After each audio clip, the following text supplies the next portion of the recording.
Once upon a time, in a faraway land, there lived a farmer and his wife. The farmer and his wife had one son named Abby.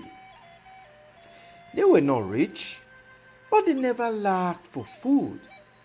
For no matter how bad things got, they always managed to get enough food to feed their small family and with a little left over to trade. Abby's parents looked forward to the day he would join them in their farming profession. With more hands on the farm, they could increase the output from their land. And more importantly, Abby could learn how to fend for himself in the way his parents had before him. Oh, they loved him so much and cared for him with all they had. Abby grew up with time and became very strong and handsome. Deep down, Abby had chosen a different path in life and wanted nothing to do with farming. To his parents' dismay, Abby announced that he wished to become a hunter. Huh? A hunter? A hunter's life is unpredictable. One day you find food, and for many more, you find nothing, he added. Abby's mother added, A hunter's life is very risky. Oh. You never know what dangerous animals you may run into. But Abby's heart was set on being a hunter, and he told his parents how he felt.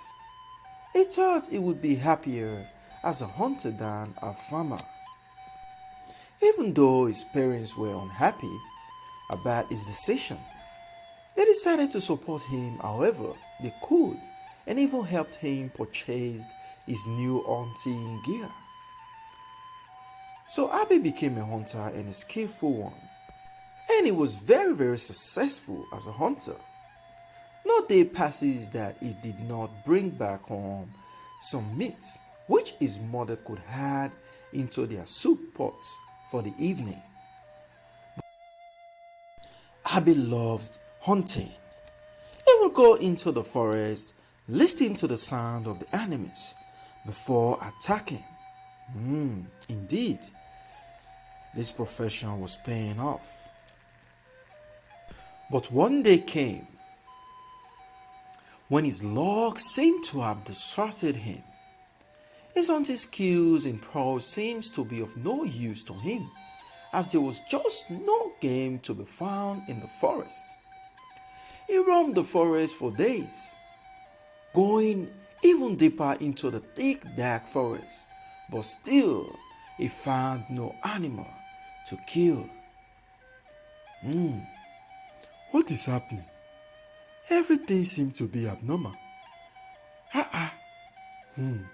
I must get something home today, he said to himself. Then he spotted a tiny bird perched on the grass. Normally, he would have ignored an animal so small, as there was so little meat to be found in it. But this day was different. Abby was desperate and he wanted to take something home. He was determined to make his first kill in days. He took aim at the bird, getting ready to kill it when the bird began to sing.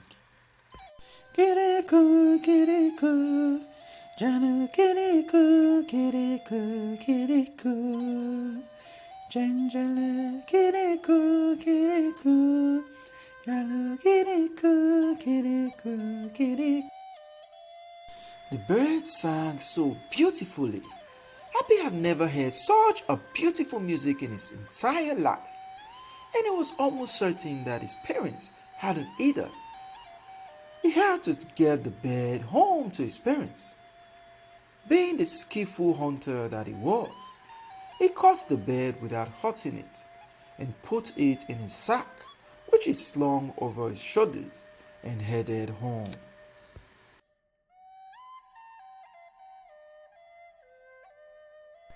When Abby got home, He removed the bird from his sack, and the bird immediately began to sing.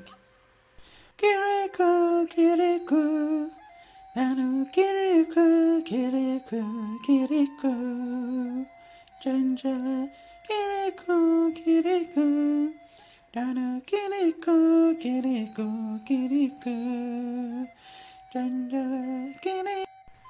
Happy's parents had indeed never heard such a beautiful music, and it broke out into a dance. They danced and danced and danced and danced some more. Abby put the bird back into the sack. When Abby's father got his bread back, he had an idea. The king, we have to take this to the king. We have to take this to the king. Maybe it can help. What do you think? The king of their village had been depressed for a very long time. The best poets, musicians, dancers, and cheaters had come from faraway village to cheer him up, but up to no avail. Maybe this tiny bird would do the trick and make the king smile. So off to the palace, Abby and his parents set off. When they got to the palace, the guards stopped them at the gate. "What is your business here?" they asked. We would like to see the king," the farmer replied. "Is the king expecting you?" the guards asked. The farmer answered, "No, but. Then you cannot see the king," the guards interrupted. The farmer pleaded, but one of the guards told him, "If I were you, I would go away, far, far away. The king is in a foul mood, and you do not want to risk his anger." The farmer started to turn back, but Abby brought the bird out of the sack, and the guards began to dance. So Abby and his parents went into the palace, where they found the king scowling on his throne. "How dare you barge into my palace? Who let you in here?" the king bellowed. Abby brought out the bird, and it began to sing.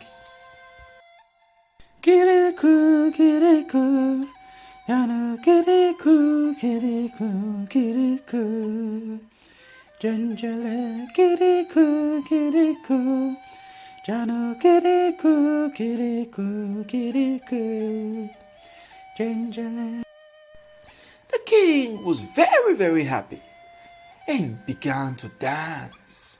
All those in attendance began to dance as well. The king and the king's wives came out of their rooms to find out what was happening, and they began to dance as well. All the princes and princesses began to dance. The mood in the palace, which had been sober for many years, was miraculously transformed. Everyone danced until they were weary and could dance no more. The sun would soon set, and Abby and his father wanted to go back home. But the king did not want them to go, and he didn't want them to take the bird away either.